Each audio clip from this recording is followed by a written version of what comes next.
Comedy एक हद तक ही अच्छी लगती है। ये कॉमेडी तो मुझे बिल्कुल पसंद नहीं आई। मैं भी एक एडल्ट हूँ, लेकिन मुझे ये बिल्कुल भी कंटेंट पसंद नहीं आया।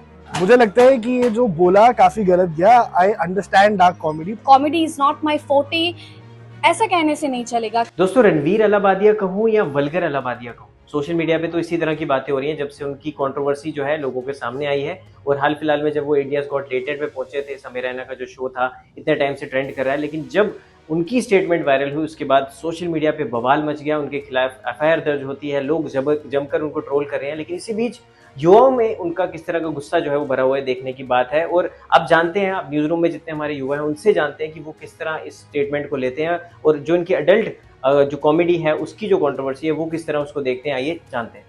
ये जो डार्क अडल्ट कॉमेडी कर रहे हैं और इन लोगों को लग रहा है, लोगों को क्या, अलाहाबादिया को आप भी जान रहे होंगे, ये डार्क अडल्ट कॉमेडी करने से, वायरल होने के चक्कर में कुछ भी करना, इट्स नॉट अ कॉमेडी। और कॉमेडी एक हद तक ही अच्छी लगती है। ये कॉमेडी तो मुझे बिल्कुल पसंद नहीं आई। मैं भी एक एडल्ट हूँ, लेकिन मुझे ये बिल्कुल भी कंटेंट पसंद नहीं आया। मुझे लगता है कि ये जो बोला काफी गलत गया। आई अंडरस्टैंड डार्क कॉमेडी, पर डार्क कॉमेडी को आप इस लेवल पे ले जाओ कि वो इंडियन सभ्यता के अगेंस्ट चला जाए, ये मुझे पर्सनली बिल्कुल ठीक नहीं लगा। स्पेशली जो रणवीर अलाहाबादिया ने जो बोला उसके बाद जो विवाद शुरू हुआ। वैसे इंडियाज गॉट लेटेड चल रहा था, मैं उस शो को पसंद भी कर रहा था, बिकॉज ठीक है, एक नया टाइप का ह्यूमर है, डार्क ह्यूमर है, थोड़े बहुत नेगेटिव वर्ड्स हैं, आप ऑब्वियसली अपनी फैमिली के साथ, पेरेंट्स के साथ नहीं देख सकते, बट ठीक है। लेकिन अब थोड़ी सी लाइन क्रॉस आई गेस हुई है। बट वहीं जो अपूर्वा के पीछे लोग पड़े हैं, मैं उसके साथ नहीं हूँ, मैं उस पर जस्टिफाई करता हूँ। मैं शायद अपूर्वा को सही मानता हूँ, क्योंकि जो कंटेस्टेंट था उसने अपूर्वा को पोक किया। उन्होंने जो कंटेस्टेंट ने वर्ड्स यूज करे वो भी कोई खास अच्छे नहीं थी, वो भी विमेन के खिलाफ थे, वो भी विमेन रिप्रेसिंग थे। और फिर ऐसे शो के अंदर के अंदर जवाब तो जरूर मिलेगा अगर आप ऐसे शो होगी। तो अपूर्वा की कोई गलती नहीं है, बट रणवीर अलाहाबादिया ने जो बोला उनके ऊपर तो ये मुझे लग रहा है कार्रवाई होनी चाहिए। जो उन्होंने बोला वो सही नहीं था। समय रैना को भी ध्यान रखना चाहिए था कि हम आपको लिबर्टी देते हैं कि आप एक एक्स्ट्रा हैंड लेके एक एक्स्ट्रा पुश जाओ, बट इस बार ज्यादा हो गया भाई। अंकित, जो भी हुआ है, जो Ranveer Allahbadia incident, it's very unfortunate, लेकिन अनफॉर्चुनेट ओनली फॉर हिम। ये जरूरी था, क्योंकि I think government needs to step in. Digital एक जो पेरेंटल लॉक होता है फोन्स में, बच्चों के 9 साल के बच्चों के पास फोन होते हैं, 10 साल के बच्चों के पास फोन होते हैं।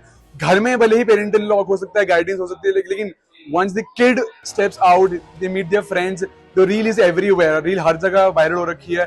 तो मेरे हिसाब से ये बहुत ही जरूरी है कि गवर्नमेंट कंट्रोल करे इस पे ज्यादा।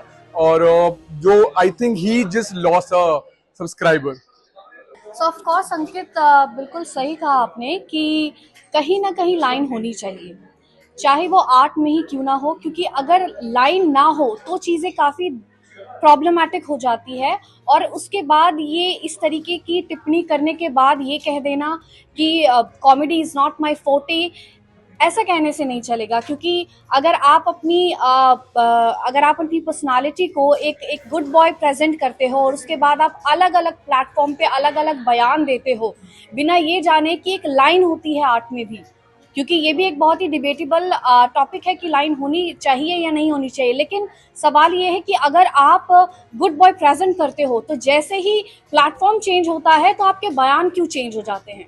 तो ये हमारे युवाओं को समझने की बहुत ज़रूरत है कि वो किस तरीके के कंटेंट को कंज्यूम कर रहे हैं और किस तरीके से ऐसे इन्फ्लुएंसर्स के लिए उनको इन्फ्लुएंस होने की बहुत ज़्यादा ज़रूरत है या नहीं है, ये उनको अब डिसाइड करना है। क्योंकि there must be a line between the art and what you consume at the same time.